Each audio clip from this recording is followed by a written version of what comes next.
Fala, meus punheteiros de sigilo, vocês estão bonzinho? Esse mago que vos fala espera sincero e cordialmente que sim. Antes de mais nada, se você está chegando agora, curta, comenta, compartilha, se inscreve no canal, ativa o sininho de notificação, manda esse vídeo para um amigo, para uma amiga, para aquela pessoa que gosta de conteúdo ocultista, porque hoje, quarta-feira, vocês já sabem, o mago já vai pegar o celular e abrir o e-mail, porque é o dia da comunidade nesse canal. Aquele dia onde você escreve sua cartinha, seja dúvida, seja causo, e o mago reage. Se você quer escrever o seu causo, a sua cartinha, manda para causos.mongeamago@gmail.com. Repetindo, causos.mongeamago@gmail.com. Unicamente por esse lugar, tá bom? Tem muita gente que me manda causo, que me manda coisas que querem compartilhar, ou dúvidas lá pelo Instagram, pelo WhatsApp, e não, existe uma fila, né? E respeitando essa fila, eu insisto que você entre nela. Então mande o seu causo, as suas dúvidas para causos.mongeamago@gmail.com, porque vai entrar na filinha. Se for causo, invente um título diferentão e legal para o seu causo. Se for uma dúvida, escreve hashtag dúvida no título, porque aí diferencia em duas filas diferentes, tá bom? Sem mais enrolação, então, bora pro primeiro causo de hoje, que tem um título babadeiro. Meu Deus do céu, é uma bíblia. Se preparem, façam um cafezinho, porque é babado. Vamos lá. Salve, meu querido mago. Tudo bem com você? Tudo bem, meu querido, e você? Esse caso que vou relatar ocorreu perto do final de 2023, e até hoje não tenho uma conclusão concreta do que aconteceu nesse dia. Gostaria que, se possível, você me ajudasse a entender isso melhor. Sou telemita e pratico magia de uma forma simples, pois ainda me considero um iniciante. Estou praticando os exercícios do Liberaba e exercitando a minha mente e espírito antes de prosseguir para coisas mais avançadas. Tá certíssimo, esse é o caminho mesmo. Apenas dando um pouco de background, pois creio que posso ajudar na compreensão do relato. Todos os anos, perto do final do ano, ocorre um evento de rock aqui na minha cidade, com shows ao vivo, barracas de comida e etc. Às vezes esse evento ocorre em locais fechados, às vezes ao ar livre. Na vez em que se deram os fatos, o evento foi na praça central da cidade, gratuito. Começou no entardecer e foi terminar por volta de 4 da manhã. Caramba! Cheguei no local às 4 da tarde, fui até lá com o meu melhor amigo Cauã e mais alguns amigos. No total, nosso grupo era composto por algo em torno de 9 a 10 pessoas. Assim que chegamos lá, começamos a beber. Compramos 2 garrafinhas de corote, de pêssego e bebemos em grupo enquanto conversávamos. Após algum tempo, um outro amigo chegou trazendo 2 garrafas de vodka e alguns copinhos de shot e começamos a beber mais em grupo. Esse evento, por ser grande, está sendo realizado na Praça Central e ser gratuito, contou com a presença de muitas pessoas, muitas mesmo. Então todos os meus amigos e conhecidos estavam lá, e todos tinham álcool. Com o passar das horas, por volta de 1 da manhã, eu já estava completamente bêbado, literalmente enxergando tudo embaçado, e para você ter dimensão do nível de álcool que eu estava, em determinado momento me joguei no chão da grama e deitado lá, me declarei para minha melhor amiga da época, por áudios no WhatsApp. Entre parênteses, hoje ela é a minha namorada. Que bom, né? Pelo menos algo bom se tira dessa história. Em determinado momento, um de nossos amigos contou que tinha um baseado na mochila e adentramos as ruelas ao redor da Praça Central para fumarmos juntos. Nesse momento, estávamos em um grupo de 4 pessoas e o restante permaneceu no evento. Ao voltar, passamos mais cerca de 1 hora lá, então decidimos que iríamos sair do evento e dar uma caminhada nas ruas ao redor. Eu já estava totalmente fora de mim, mas estava contido. Não sou um bêbado chato, nunca fiquei agressivo, muito pelo contrário. Quando eu fico bêbado, costumo ser mais gentil e introspectivo. Geralmente aproveito os efeitos da intoxicação de uma forma mais individual, mas sem esquecer o contexto coletivo em que me encontrava, nunca dei showzinho por ficar bêbado, pois tenho consciência de não querer atrapalhar o momento de outras pessoas. Enquanto caminhávamos pela avenida deserta, um dos rapazes que estava lá, entre parênteses, que eu não conhecia, começou a puxar uns assuntos espirituais e falar sobre coisas assim sem motivo algum. Sobre demônio, umbanda, magia, etc. De forma totalmente desconexa, um com o assunto anterior do grupo. Depois de um tempo ouvindo as coisas que ele dizia, tive uma espécie de choque. Algo como um sentimento de catatonia. Fiquei estático, e o grupo avançou sem mim, pois não perceberam que eu havia parado. Desse momento em diante eu lembro de poucas coisas. Meus amigos me dizem que comecei a olhar para o céu sem parar e falar palavras desconexas. Tenho um amigo que também estuda ocultismo, e segundo ele, eu estava falando trecho de oração, mas não de forma linear, apenas falando trechos sem ligação. Contudo, eles chamaram atenção para o fato de que eu estava com uma clareza que não parecia natural, tendo em vista o nível de embriaguez que eu estava, já que minutos antes eu estava falando de um jeito ébrio e enrolado.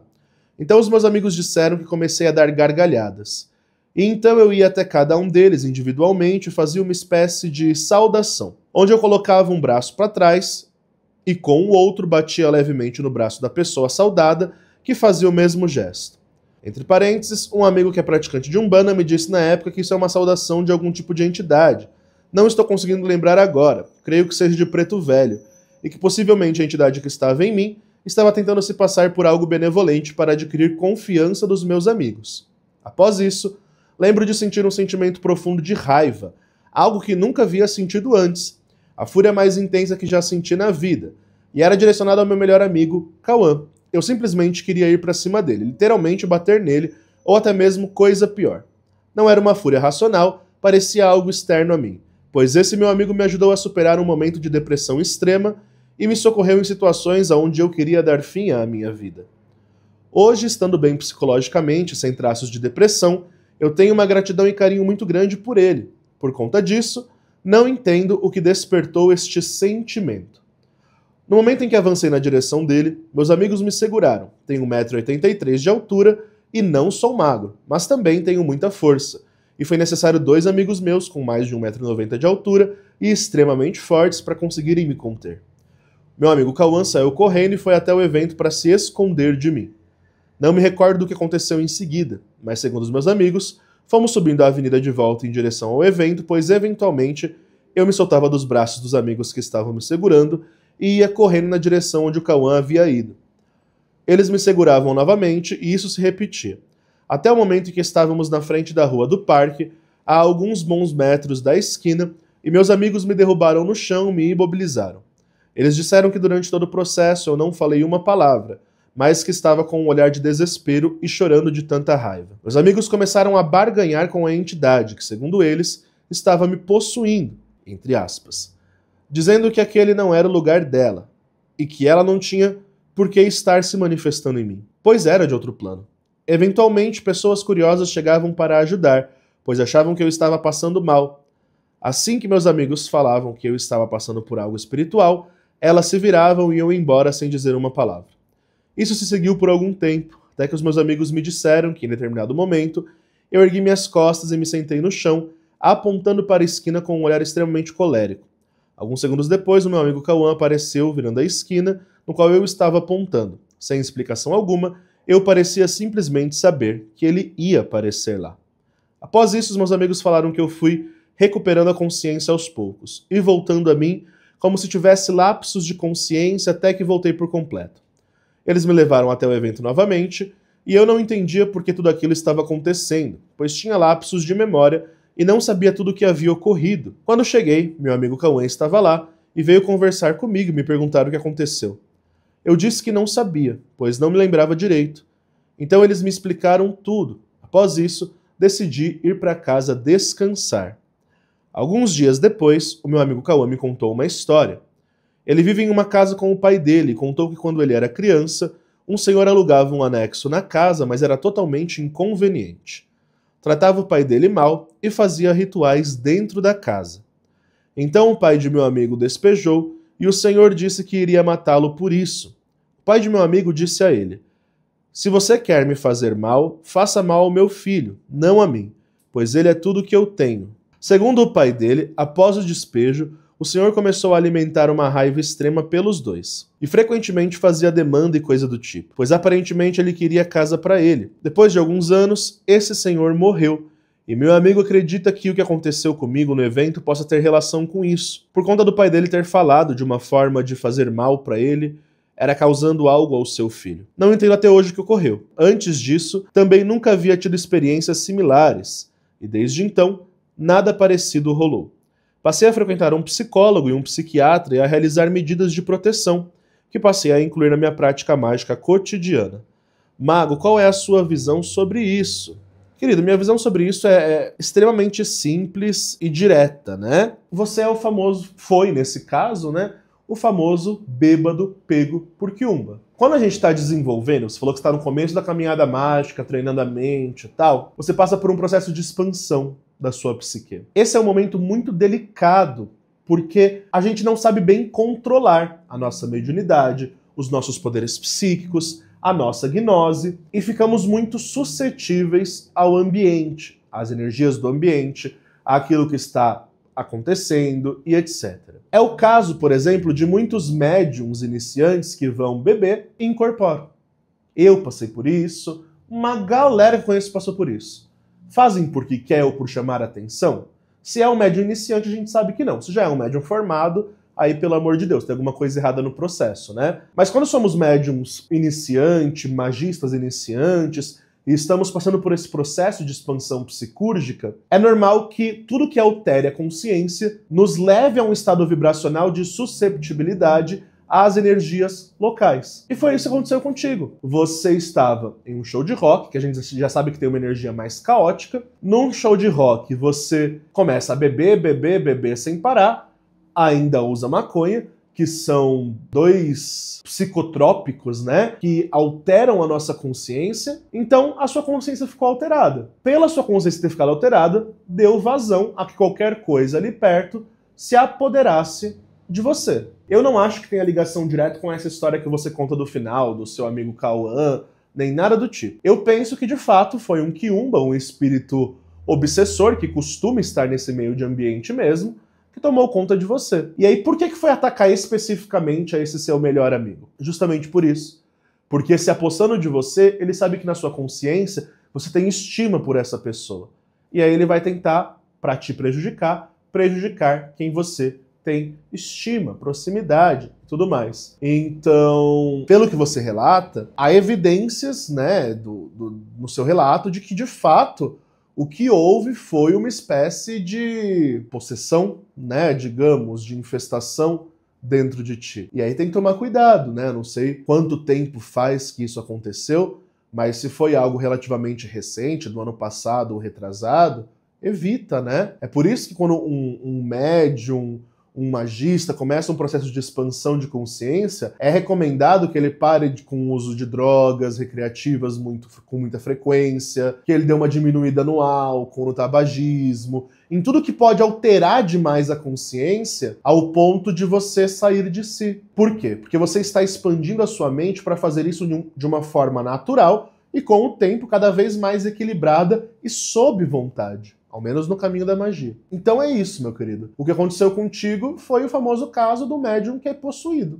Isso é muito comum com quem está começando em terreiro, sobretudo, porque começa a incorporar entidade, e aí, de repente, começa a beber, ainda mais no terreiro que as entidades bebem, fumam e tudo mais, é mais suscetível ainda. No seu caso, foi uma triste coincidência mesmo de você descobrir uma mediunidade de incorporação desse jeito. Mas é isso. Então, tome cuidado, né? Evite beber muito, evite perder a consciência. É importante que tudo que a gente faça no caminho mágico seja sob vontade. Você fala que você é telemita. A lei de Telema principal é o quê? Amor sob lei, amor sob vontade. Essa é a parte que a maioria dos telemitas que eu conheço gosta de pular. Todo mundo só quer ficar com o faça o que tu queres é o todo da lei. Mas o fazer o que você quiser exige uma premissa de liberdade. E nós só somos livres quando não somos presos aos nossos vícios. Então, por exemplo, você pode beber? Você pode beber. O mago pode beber, deve beber. Mas ele não deve deixar com que isso o domine.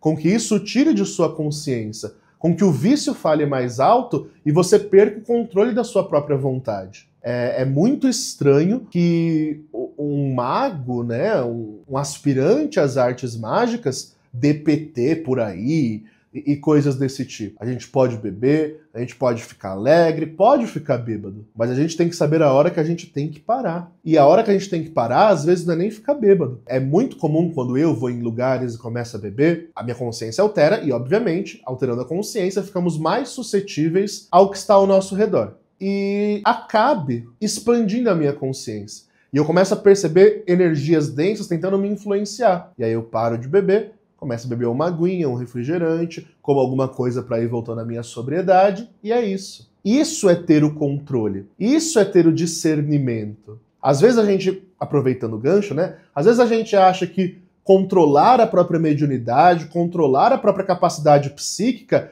é um ato espiritual divino. E não. É bem relacionado a coisas humanas mesmo. É bem relacionado a um discernimento de, opa, tô ficando alterado demais, vou parar. É esse o controle, é essa a vontade. Isso é a premissa da liberdade. É você saber dizer não quando você quer porque quer dizer sim. Nossa, bonito isso, né? Escreve aí de monge a mago, entre aspas, né? Porque isso aí é uma frase bonita. A premissa da liberdade é saber dizer não quando se quer dizer sim. É isso. Bora pro próximo caso de hoje. Esse daqui foi gigantesco, desculpem por isso. Mas, né, era necessário porque eu achei muito interessante a história dele para compartilhar com vocês. Nossa, gente, mais uma Bíblia. Meu Deus do céu! Como vocês escrevem textões? Vamos lá. Mago, não fala meu nome, por favor. Ok. Oi, Mago. Tá bonzinho? Tô bonzinho. Menor que 3. Esse caso aconteceu comigo há uns 2 anos atrás e foi a experiência mais forte que já tive. Na época, morava com o meu ex-namorado e estávamos procurando um novo apartamento para alugar. Encontramos um apartamento lindo, espaçoso, com condomínio ótimo e num bairro muito bom. O valor também estava dentro do nosso orçamento. Tudo certo. O único problema era, o prédio ficava bem de frente para um cemitério. E não era longe, não. Chuto que ficava a uns 100 metros do prédio. KKKKK. Até a vista do apartamento era bonita. O cemitério era um gramadão verde. Muito bem cuidado. Parecia um parque ou jardim com muitas árvores ao redor. Como meu ex era ateu e eu estava numa fase da minha vida em que ignorava fortemente a espiritualidade, acabamos ignorando esse detalhe e nos mudamos dias depois. O apartamento foi entregue com um guarda-roupas no quarto, daqueles de casal, com um espelho que cobria as 3 portas inteira e ficava encostado na parede do meu lado da cama. Desde criança, sempre tive um medo irracional de espelhos. À noite, entre parênteses, principalmente no quarto e no escuro. Cobria todos com roupas e lençóis. Então sempre evitei, mas dessa vez não tinha como evitar. Falei pra mim mesma, você já tem 30 anos nas costas, é uma mulher adulta, tá na hora de superar isso. Se ficar com medo, dorme de costas pro espelho. É só não olhar. Bom, tudo começou na segunda de noite, após a mudança de madrugada. Enquanto eu dormia, sentia que estava flutuando e uma força ou energia me puxava na direção do espelho, como se fosse a gravidade me puxando. Logo, antes de encostar no espelho, eu acordava num pulo e bem assustada. Eu respirava, me acalmava, dizia para mim mesma que era psicológico. Mudanças são cansativas, estava num período de muito estresse e precisava me acostumar com um quarto novo. Esse sonho se repetia quase todas as noites. Após uns 15 dias, fiquei sozinha numa noite, pois o meu ex precisou viajar. De madrugada sonhei novamente. Dessa vez, parecia uma paralisia do sono. Estava consciente, mas não conseguia abrir os olhos nem me mover. Fiquei assustada, mas logo me acalmei, pois tenho paralisia do sono de forma muito recorrente desde criança. Falei pra mim mesma, calma, é só um pesadelo, fica quietinha, ignora o medo, já vai passar. Então senti uma presença de pé do meu lado, de frente ao espelho, e continuei tentando me manter calma. É só um pesadelo, você vai tomar um susto e vai acordar. Calma. Do nada, algo pulou em cima de mim. Eu não conseguia ver, mas sentia o peso no meu corpo. Sentia a cama se movendo. Sentia algo segurando a minha cabeça com força contra o travesseiro. Parecia uma mão, mas era dura, como se tivesse garras grandes. Senti como se essa coisa estivesse puxando algo de dentro da minha cabeça pelo meu ouvido. Mago, eu senti muita dor. De um jeito que eu nunca senti, e eu não conseguia me mover. Fiquei em pânico e tudo gritava dentro de mim. Não é um pesadelo. Segundos depois, consegui acordar. Levantei da cama num pulo, acendendo a luz e chorando, logo em seguida. Meu ouvido latejava de um jeito que eu nunca senti. A dor ia do fundo da minha cabeça e passava pelo meu ouvido direito. Era por volta das 4 da manhã e não consegui mais dormir. Passei o resto do dia com o ouvido direito latejando. Entre parênteses, nunca tive dor de ouvido. Até hoje me arrepio quando penso nisso. Bom, dias depois, o meu relacionamento terminou. Apesar do término traumático, foi um livramento. Meu ex era muito abusivo. Entre parênteses, Tinha medo até dele me agredir. Demorei alguns dias para conseguir sair do apartamento, e nesse tempo tinha pesadelos todas as noites. Acordava várias e várias vezes de madrugada, muito assustado, sentindo diversas presenças ao redor da cama. Eu quase conseguia contar. Coisa de 4, 5, 6. Talvez fosse tudo coisa da minha cabeça, pelo meu estado emocional. Mas era muito estranho. Eu lembro que em uma noite me irritei depois de acordar muito assustada. Peguei sal grosso na cozinha e taquei no quarto inteiro. Eu só queria dormir em paz. Jogava sal grosso pelo quarto e dava bronca. E aí? Como é que vai ser? Vão ficar sapateando aqui em cima de mim até quando? Tão pensando o quê? É festa? É rave? Hoje dou risada, mas foi tenso. KKKKK.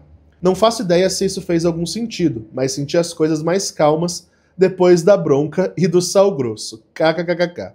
Depois de alguns dias, consegui sair de lá. Desde então, a minha vida está ótima e estou muito mais feliz. Até hoje, o meu ex ainda mora nesse apartamento. Para ser sincera, acho bem coerente. A energia dele combina com o lugar. Enfim, beijos, Magucho. Espero que goste do caos. É babado. É interessante que ambientes carregados geralmente são por pessoas carregadas. E nunca o contrário. Nunca você vai ter um ambiente carregado sem que uma pessoa carregada estivesse nesse ambiente. Mesmo que você chegou depois. É muito interessante quando... Hoje em dia eu não faço, quase não faço na real, mas quando eu era monge eu ia abençoar muitas casas. Muita casa mesmo. O povo pedia pra eu ir abençoar direto. E como eu tava aprendendo exorcismo e tinha essa mediunidade mais aflorada, era sempre a mesma coisa. Era eu chegar numa casa carregada, sentir aquela opressão, e eu sinto a opressão como se estivessem apertando meus braços, né? E sentir aquela coisa me oprimindo, e aí eu sei que tem alguém carregado no ambiente, ou alguém carregado morreu, ou viveu ali anteriormente, e aí a gente tem que fazer o banimento nesse sentido. Então a sua experiência ela é muito coerente. Aproveitando, né, dessa questão, para falar um pouco também para vocês de que pessoas carregadas geralmente possuem um perfil, uma característica tóxica, né? Essa toxicidade é energia também. Pessoas narcisistas, extremamente egocêntricas, com muitos problemas psicoemocionais, são extremamente densas. E quem está ao redor, infelizmente, acaba sofrendo com isso, se não souber ter uma manutenção energética ali. É importante a gente entender também que na visão espiritual, para a espiritualidade, a paralisia do sono não é um fenômeno cerebral como a ciência discute atualmente, a ciência materialista, né? Nós temos a consciência de que paralisia do sono, quando vem acompanhado dessas experiências com entidades e às vezes afetam o nosso físico, isso não é psicológico, isso é psicúrgico. Tem alguma força espiritual densa agindo por detrás ali. Eu nunca esqueço uma vez quando eu estava no mosteiro, a gente acabara de fazer um exorcismo. E aí à noite eu fui dormir e eu tive uma paralisia do sono, o demônio subiu em cima de mim e começou a me arranhar. E ele arranhava essa região aqui, né, do meu peito até minha barriga. E ele arranhava, e na visão era algo horrível. Quando eu acordei, eu estava totalmente arranhado. Totalmente arranhado. Parecia que um gato tinha me unhado todo, sabe? E foi horrível a experiência. Então, a gente percebe que, de fato, quando o denso chega nesse nível de atingir o nosso físico, é que a energia está extremamente passou do nível de pesado que deveria passar. E aí é importante uma intervenção de um banimento forte, que nesse caso foi o seu sal grosso e a sua bronca. Isso é uma forma de banimento. Então, muito obrigado por compartilhar esse relato. É até importante a gente elucidar a questão de que paralisia do sono, numa visão espiritual, mesmo que haja uma explicação científica, né? Para nós, na espiritualidade, nós não eliminamos a grande hipótese, grandiosíssima possibilidade de que na paralisia do sono alguma entidade se manifeste para nos prejudicar. E é isso, ainda bem que você se livrou, né, Fê? Porque tem gente que fica convivendo com isso a vida inteira. Bora lá pro último caso de hoje, então. Primeira experiência com Freya. Olá, mago, como vai? Vou bem, e você? Gostaria de compartilhar um caso que aconteceu comigo recentemente. Pode não ser tão surpreendente quanto outros relatos de inscritos que já foram contados no seu canal, mas ainda assim sinto que seria legal compartilhar. Tem isso não, fi. Teve uma experiência que pra você foi marcante? Compartilha com a gente. O máximo que vai acontecer é a gente te julgar. Há pouco tempo atrás, tive um reencontro com a espiritualidade depois de anos afastado. Comecei um culto a Freya, que aos poucos vem dando bons frutos, mas nunca havia tido experiências muito relevantes com o sobrenatural. Talvez devido à minha mediunidade nada desenvolvida. Eu ouvia relatos sobre tais manifestações e ficava chateado por nunca ter testemunhado nada do tipo. Até que pedi a Freya para que me mostrasse algum sinal de que estava comigo. Na mesma noite, tive um sonho onde eu podia ver vários gatos me observando dentro do meu quarto no escuro e acordei assustado. Tive dúvida se aquilo era só coisa da minha cabeça, mas fiquei preocupado se não poderia ser um mau sinal, indicando que eu teria feito algo que a deusa não aprovou. Depois daquela noite, eu recorri a uma sacerdotisa de Freya que eu conheci e que tem me ajudado nessa nova caminhada. Olhamos o oráculo e a resposta foi algo que eu não esperava. De fato, aquele sonho era o sinal que pedi por parte da deusa, não de algo ruim, mas sim uma demonstração de sua face como deusa da guerra, como uma forma de proteção. Tudo isso se confirmou quando, coincidentemente, entre parênteses, entre muitas aspas, um dia depois eu vejo sua caixa de perguntas no Instagram, aonde você disse que Freya era uma divindade de um amor bruto. Confesso que foi chocante, mas no final era só o jeito da deusa cuidar dos que são dela. Quero aproveitar para deixar outro agradecimento. Poucos dias atrás, a minha namorada comprou ingressos para um show de um grupo de artistas que ela gosta muito. Porém, por questões de planejamento financeiro, ela precisaria trocar os ingressos que havia comprado por outro de menor preço. Ao pedir o reembolso, uma mensagem apareceu dizendo que o estorno demoraria dias para cair e não daria tempo de comprar no próximo lote. O sonho dela estava indo por água abaixo. Após isso, fui até Freya e fiz um desabafo, dizendo que me sentia triste de ver a minha namorada mal. Poucos minutos depois, o reembolso cai, ignorando completamente a mensagem que dizia que demoraria dias. Novos ingressos apareceram no mesmo lote, que já havia se esgotado, conseguimos comprar antes de esgotar novamente, pensei que poderia apenas ser uma super coincidência. Porém, o oráculo respondeu que houve interferência de Freya. Por isso, esse agradecimento público. Julgo que estou em um bom começo e espero muito poder desenvolver melhor o meu relacionamento com a deusa. Quero ter a oportunidade de escrever mais relatos para você futuramente. Obrigado pelo conhecimento que tem nos passado através de seu conteúdo. Tenha um ótimo dia. É legal você colocar a experiência que você teve e que a caixinha de perguntas serviu como um sinal daquilo que você estava buscando e tal. Interessante. Interessante porque, de fato, eu reafirmo que a Freya ela é uma deusa de um amor mais bruto, mais intenso, mais dominador. Por outro lado, uma deusa que batalha muito pelos seus, que protege muito os seus como uma leoa mesmo, né? Então, lidar com Freya tem essas duas facetas. O interessante é que quando você vai desenvolvendo na espiritualidade, na magia e tal, eu sempre tive uma atração por deusas do amor. Então eu trabalhei com várias divindades do amor ao longo dessa carreira mágica que já vai para 20 e poucos anos aí.